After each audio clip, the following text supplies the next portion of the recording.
তার চোখে কিন্তু আমরা আজকে জল দেখেছি। সে বলছেন আমাদের প্রিয় নেত্রী দেশনেত্রী বেগম খালেদা ডাক্তার ভারপ্রাপ্ত চেয়ারম্যান সাহেবকে বলেছেন যে 6 বার সে মৃত্যুর হাত থেকে আল্লাহ তাকে রক্ষা করছে, তাহলে বাঁচায় রাখছে 6 বার। যত দূরেই থাকি না কেন আমার মন পড়ে রয়েছে দেশের আপনাদেরই মধ্যে। তারেক রহমানের রাজনীতিতে বা রাজনৈতিক দর্শনের মধ্যে যদি কোনো দোষ থাকে সেটি হচ্ছে তারেক রহমানের নেতৃত্বের গুণাবলী।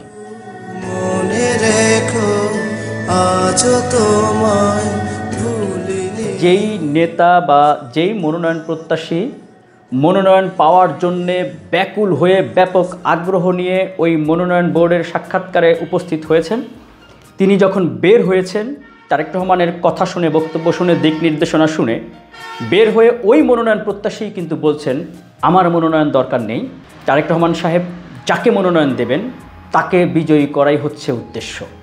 অনন্য দৃষ্টান্ত তারেক রহমানের নেতৃত্বের যেই বৈশিষ্ট্য, এটি কিন্তু ওনার একমাত্র দোষ। যেই কারণে তারেক রহমানকে নিয়ে 111 সরকার থেকে শুরু করে এখন পর্যন্ত যেইভাবে পরিকল্পিত অপপ্রচারের যে ক্যাম্পেইনটি চলছে, চালানো হচ্ছে, সেটি বলা চলে বিশ্বের আর কোনো রাজনৈতিক নেতাকে নিয়ে এমনটি হয়েছে কিনা সেটি কিন্তু খুঁজে পাওয়া দুষ্কর। আমাকে সবচেয়ে আশ্চর্য লেগেছে যে আমি মমতাময়ী মা দেশনেত্রী বেগম খালেদা জিয়ার চোখের পানি দেখেছি কয়েকবার, তবে সবচেয়ে হলো তখন তাদের যেদিন তাকে বাড়ি থেকে বের করে দেয় জোর করে। আর আজকে আমাদের ভারপ্রাপ্ত চেয়ারম্যান জনাব তারেক রহমান, যে আগামী দিনের ভাবী প্রধানমন্ত্রী, তার চোখে কিন্তু আমরা আজকে জল দেখেছি। সে বলছেন আমাদের প্রিয় নেত্রী দেশনেত্রী বেগম খালেদা ডাক্তার ভারপ্রাপ্ত চেয়ারম্যান সাহেবকে বলেছেন যে 6 বার সে মৃত্যুর হাত থেকে আল্লাহ তাকে রক্ষা করছে, তাহলে বাঁচায় রাখছে 6 বার।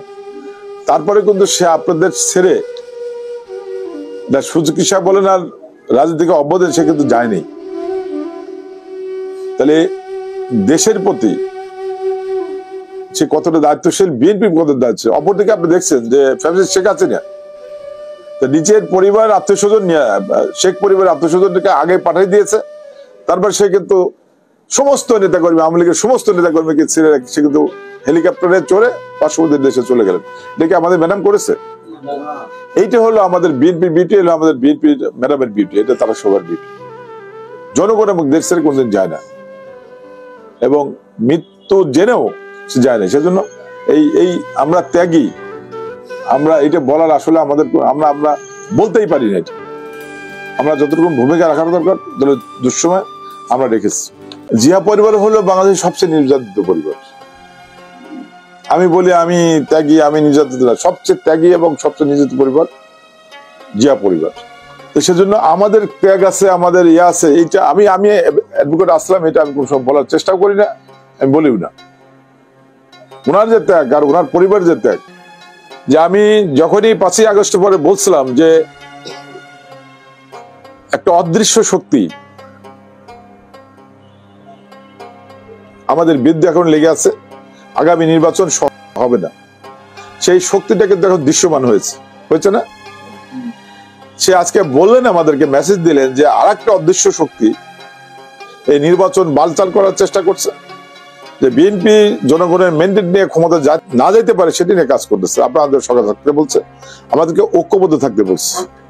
উনি কিন্তু বলেছেন যে নমিনেশন পাবেন আর যে পাবেন না, যে পাবেন তার প্রথম কাজ হবে তার যে প্রতিদ্বন্দ্বী ছিল তার বাসায় যাওয়া এবং তাকে সাথে করে মাঠে যাওয়া প্রথম।